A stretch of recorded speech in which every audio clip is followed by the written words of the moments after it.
The holiday season means holiday parties, and that raises concerns about driving after having too much to drink.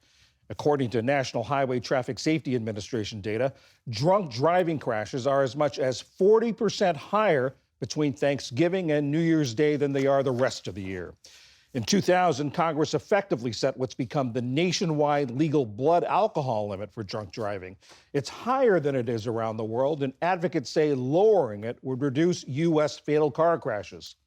James Fell is a principal research scientist at NORC at the University of Chicago, which is a social research organization.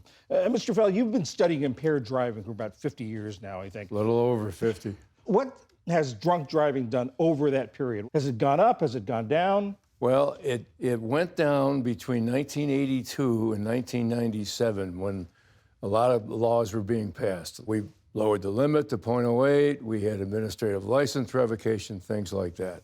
It worked. But then in 97, we hit a plateau. And now it's gone up during the pandemic. I mean, I never would have thought that because, you figure the travel is lower and the fatalities would go down, but it went up. It went up in 2020, 21, and 22. 23, it looks like it's leveling off now. But there's been an increase in impaired driving, and it's mainly due to lack of enforcement.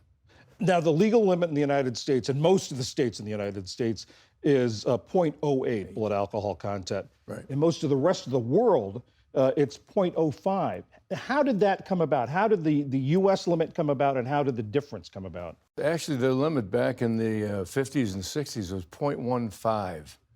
That's what the American Medical Association recommended. So we were high for a while. Then we lowered it to .10. Then in the 1980s, beginning in 83, states started on their own, started lowering it to .08.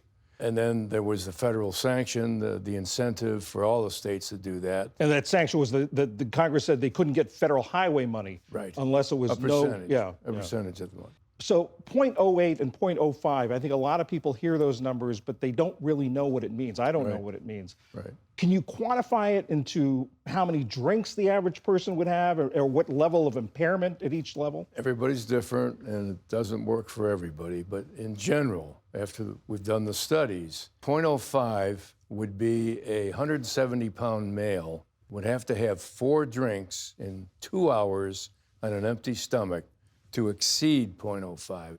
A 137-pound female would need 3 drinks over 2 hours on an empty stomach. Now, if you're eating, your blood alcohol is lower because it absorbs some of the alcohol. If you're at a party and you're not eating and you drink over a 2-hour period, don't exceed those because that's going to be illegal, hopefully, from every state soon. The advocates who want to lower it in the United States, there's actually a real-world example of the effects of that. Utah, tell us about that. Utah, just amazing. Utah starts out with the lowest drunk driving rate in the nation. When I saw that they were going to go to .05, I thought, well, great, but we're not going to see much of an effect because they're low to begin with. In the first year of that law, a 20% decrease in their traffic fatality rate. And the rest of the nation, the other 49 states, had a decrease of 5.6%. And people said that they changed their behavior. They heard about the law. Obviously, it was publicized. And they said they changed their behavior. They used alternative transportation. So with those results, lowering it is backed by the National Transportation Safety Board, by advocacy groups like every Mothers public Against... health. So why hasn't it happened? I don't know why it's not happening. It's been introduced in about 10 states. It only passed in Utah.